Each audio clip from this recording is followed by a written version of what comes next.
As we focus our attention on the Iran-US-Israel escalating conflicts, rising oil prices have shaken the global markets. Pakistan stands at the edge of a different but equally devastating crisis, one that flows not from geopolitics but from its rivers and skies. Weather forecasts are pointing to a high probability of abnormal rainfall, 22 to 26% above normal, in the coming monsoon season, which is just a few weeks away.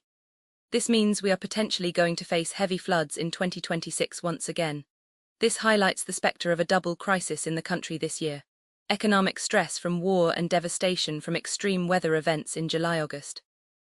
Consequently, while planning to recover from the economic impacts of the global war, Pakistan should also focus on flood management. The question is how fast and how wisely this can be done.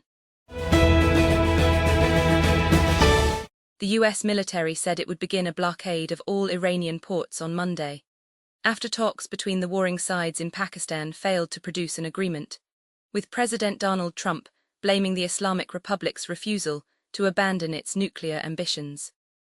Trump had announced on social media he would blockade the strategic Strait of Hormuz trading route that he has been demanding Tehran fully reopen.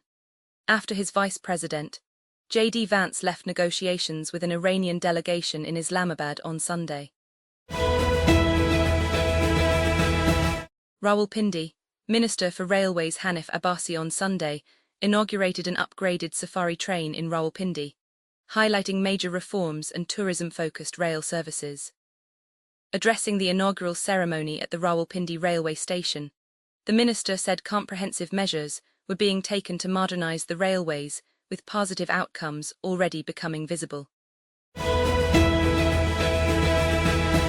TAXILA, the district administration of Ataq on Sunday, launched a free commercial transport service on 7 intercity routes, with a fleet of 22 buses. The surge in petroleum prices due to the prevailing international situation, particularly tensions between Iran and the United States, is being felt globally, including in Pakistan, said member National Assembly Sheikh Aftab Ahmed while inaugurating the initiative at the General Bus Stand. Even though talks in Islamabad between the US and Iran did not produce a deal, that they happened at all after 5 weeks of war was itself significant.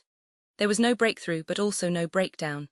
Both delegations have gone back to their respective capitals to confer with their leaderships, who will decide the next steps. Neither side said talks broke down, which indicates the possibility of renewal of diplomatic engagement down the road. Back-channel communication is likely to continue.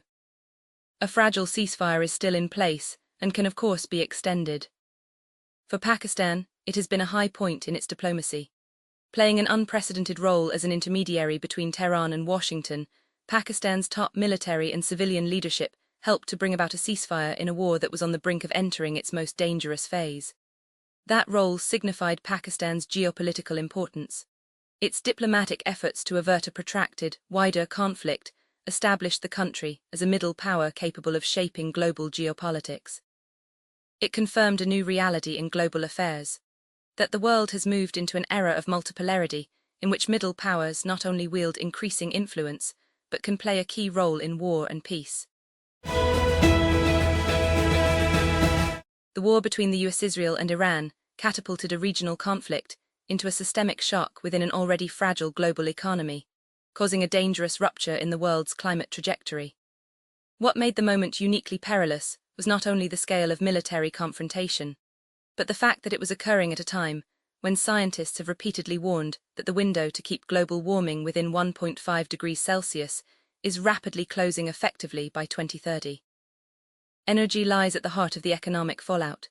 The disruption of the Strait of Hormuz, through which about 20% to 25% of global petroleum liquid consumption passes, has triggered one of the sharpest energy shocks in modern history. About 80% of the oil passing through the strait is destined for Asian markets. Oil prices surged by over 50% since the war began, while gas prices in Europe and Asia have spiked dramatically. This has translated directly into inflationary pressures across economies. Energy is a foundational input. When fuel costs rise, so do transportation, manufacturing and food prices.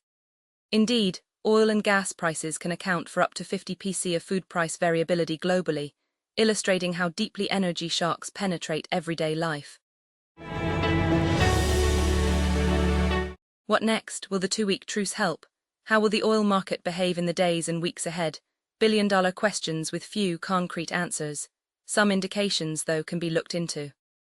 Immediately after the announcement of the two-week ceasefire, oil markets fell from their peak seen in the first week of the month. At close last weekend, crude oil prices were around $96 barrel, some 15% lower than a week ago. When Vice President J.D. Vance and Iranian Speaker Mohammad Bagher Ghalibaf arrived in Islamabad with their delegations this weekend, the country was already carrying the weight of expectation. Billboards in the capital city, television coverage and social media messaging seemed to present Islamabad talks as a decisive moment. These optics made the masses believe that the process was near closure, not commencement. At a time when global trade routes and energy flows are under strain, Pakistan occupies a more strategically relevant position than it has in years. Through disciplined diplomacy and strategic neutrality, it has strengthened its standing in a fragmented region. Yet the economic payoff remains limited. The challenge now is to convert that hard-earned diplomatic capital into investment, exports and long-term resilience before the window closes. The answer cannot be austerity and absorption alone. The answer is strategic conversion. Pakistan can follow the proven blueprints of nations like Egypt and Turkey, leveraging its geopolitical relevance to achieve long-term economic solvency. While not a complete failure, there was no breakthrough in the US-Iran talks that began on Saturday. The two delegations left Islamabad for their respective destinations on Sunday. At the moment, though, the two-week truce facilitated by Pakistan appears to be holding, and an immediate return to hostilities does not seem imminent.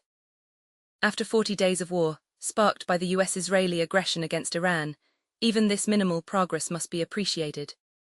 True, the American president once more issued threats after the negotiations wrapped up, but he may have been playing to the gallery as he did not immediately announce any military action.